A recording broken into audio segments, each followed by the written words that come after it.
ओम श्री गुरुवे नमः श्री गणेशाय नमः प्रभुरं परमात्मने नमः श्री वेद पुरुषाय नमः। श्रीमद् भगवद गीता के 16वें अध्याय का महात्म्य हम श्रवण करने जा रहे हैं। श्री महादेव जी कहते हैं कि हे पार्वती, अब मैं गीता के 16वें अध्याय का महात्म्य बताऊंगा, सुनो। गुजरात में सौराष्ट्र नामक एक नगर है। वहाँ खड़गबाहु नाम के राजा राज्य करते थे, जो दूसरे इंद्र के समान प्रतापी थे।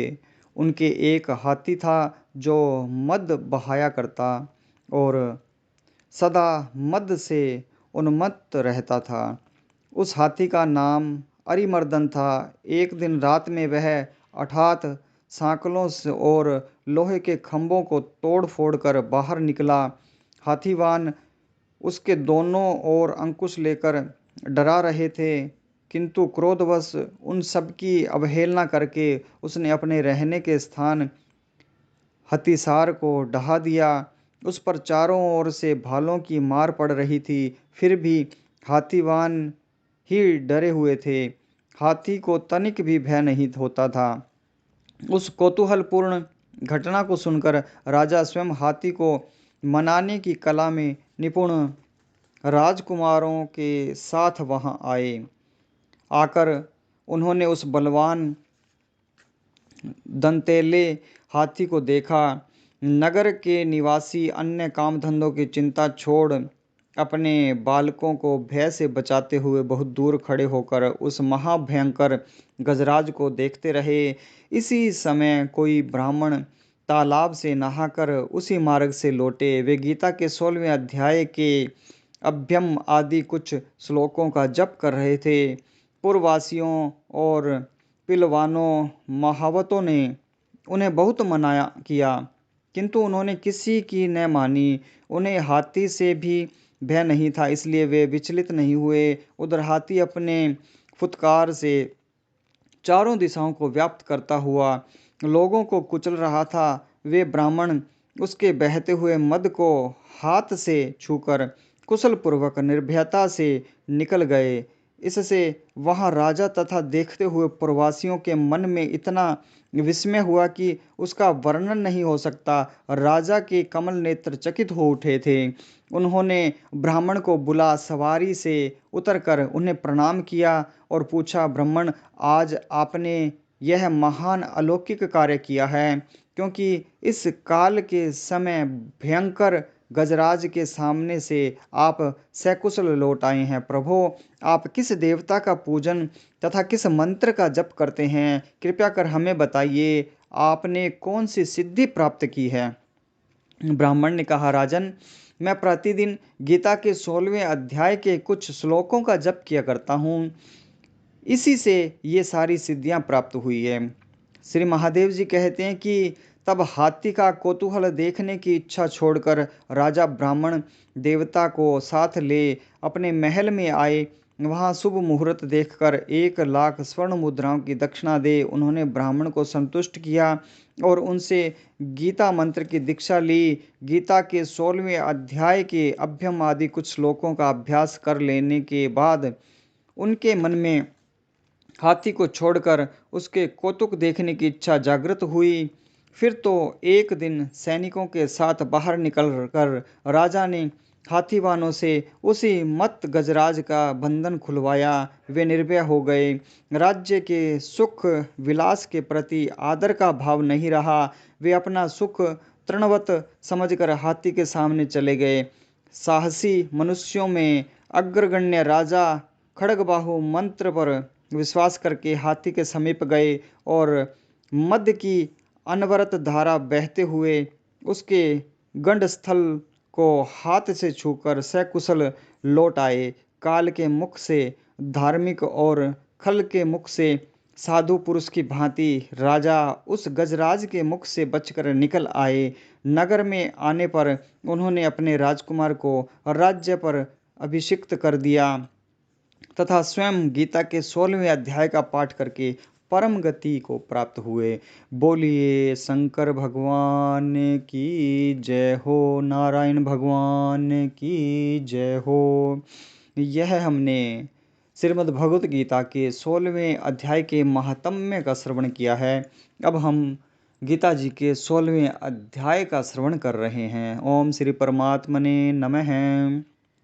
उसके उपरांत श्री कृष्ण भगवान फिर बोले कि हे अर्जुन, दैवी संपदा जिन पुरुषों को प्राप्त है तथा जिनको आसुरी संपदा प्राप्त है, उनके लक्षण पृथक पृथक कहता हूँ।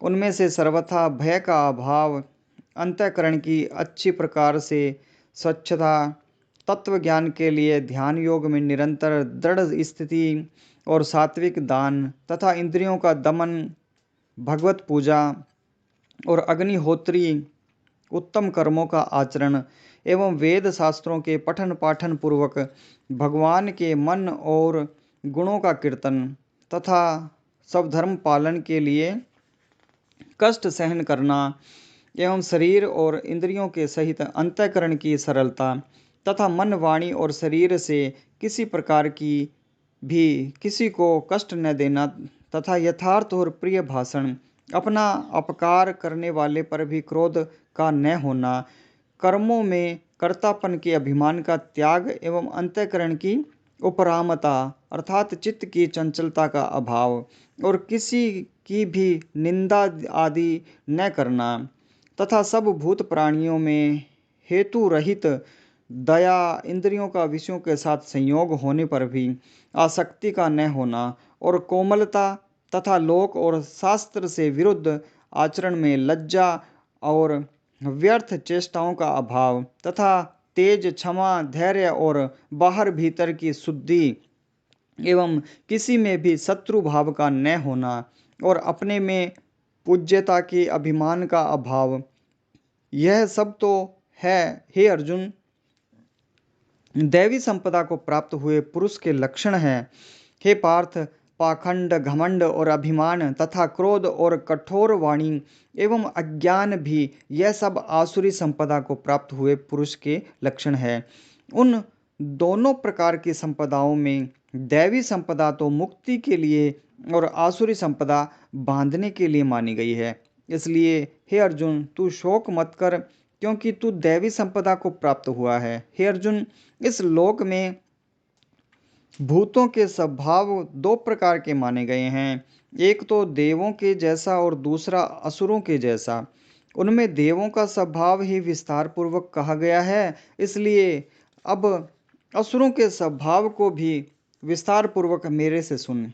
हे अर्जुन, आसुरी स्वभाव वाले मनुष्य कर्तव्य कार्य में प्रवृत्त होने को और अकर्तव्य कार्य से निवृत्त होने को भी नहीं जानते हैं, इसलिए उनमें न तो बाहर भीतर की शुद्धि है, न श्रेष्ठ आचरण और न सत्य भाषण ही है। वे आसुरी प्रकृति वाले मनुष्य कहते हैं कि जगत आश्रय रहित और सर्वथा झूठा एवं बिना ईश्वर के अपने आप स्त्री पुरुष के संयोग से उत्पन्न हुआ है, इसलिए केवल भोगों को भोगने के लिए ही है, इसके सिवा और क्या है।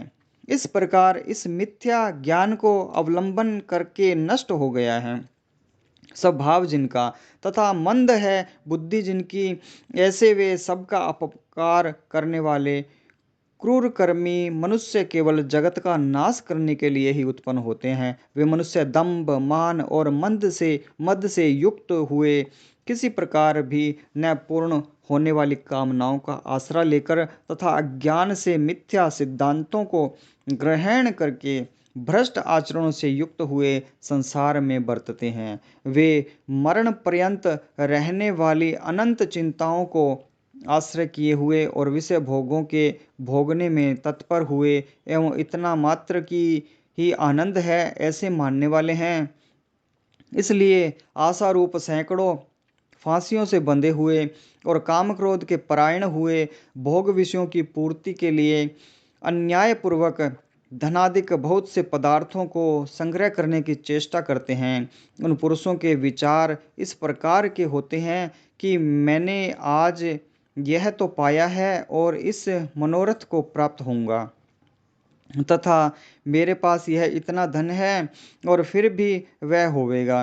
वह शत्रु मेरे द्वारा मारा गया और दूसरे शत्रुओं को भी मैं मारूंगा तथा मैं ईश्वर और ऐश्वर्य को भोगने वाला हूँ, और मैं सब सिद्धियों से युक्त एवं बलवान और सुखी हूँ। मैं बड़ा धनवान और बड़े कुटुंब वाला हूँ।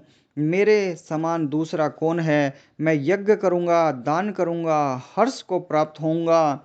इस प्रकार के अज्ञान से मोहित है, इसलिए वे अनेक प्रकार से भ्रमित हुए चित्त वाले अज्ञानी जन मोह रूप जाल में फंसे हुए एवं विषय भोगों में अत्यंत आसक्त हुए महान अपवित्र नरक में गिरते हैं। वे अपने आप को ही श्रेष्ठ मानने वाले घमंडी पुरुष धन और मान के मद से युक्त हुए, शास्त्र विधि से रहित, केवल नाम मात्र के यज्ञों द्वारा पाखंड से यजन करते हैं। वे अहंकार, बल, घमंड, कामना और क्रोधादि के परायण हुए एवं दूसरों की निंदा करने वाले पुरुष अपने और दूसरों के शरीर में स्थित मुझ अंतर्यामी से द्वेष करने वाले हैं। ऐसे उन द्वेष करने वाले पापाचारी और क्रूरकर्मी नराधमों को मैं संसार में बारंबार आसुरी योनियों में ही गिराता हूँ, अर्थात शूकर, कुकर आदि नीच योनियों में ही उत्पन्न करता हूँ। इसलिए हे अर्जुन, वे मूढ़ पुरुष जन्म जन्म में आसुरी योनि को प्राप्त हुए मेरे को न प्राप्त होकर उससे भी अति नीच गति को ही प्राप्त होते हैं, अर्थात घोर नरकों में पड़ते हैं। ये अर्जुन, काम, क्रोध तथा लोभ, यह 3 प्रकार के नरक के द्वार आत्मा का नाश करने वाले हैं, अर्थात अधोगति में ले जाने वाले हैं। इससे इन तीनों को त्याग देना चाहिए, क्योंकि हे अर्जुन, इन तीनों नरक के द्वारों से मुक्त हुआ, अर्थात काम, क्रोध और लोभादि विकारों से छूटा हुआ पुरुष अपने कल्याण का आचरण करता है। इससे वह परम गति को जाता है, अर्थात मेरे को प्राप्त होता है। जो पुरुष शास्त्र की विधि को त्याग कर अपनी इच्छा से बरतता है, वह न तो सिद्धि को प्राप्त होता है और न परम गति को तथा न सुख को ही प्राप्त होता है। इससे तेरे लिए इस कर्तव्य और अकर्तव्य की व्यवस्था में शास्त्र ही प्रमाण है। ऐसा जानकर तू शास्त्र विधि से नियत किए हुए कर्म को ही करने के लिए योग्य है। बोलिए श्री कृष्ण चंद्र भगवान की जय हो, नारायण भगवान की जय हो, शंकर भगवान की जय हो।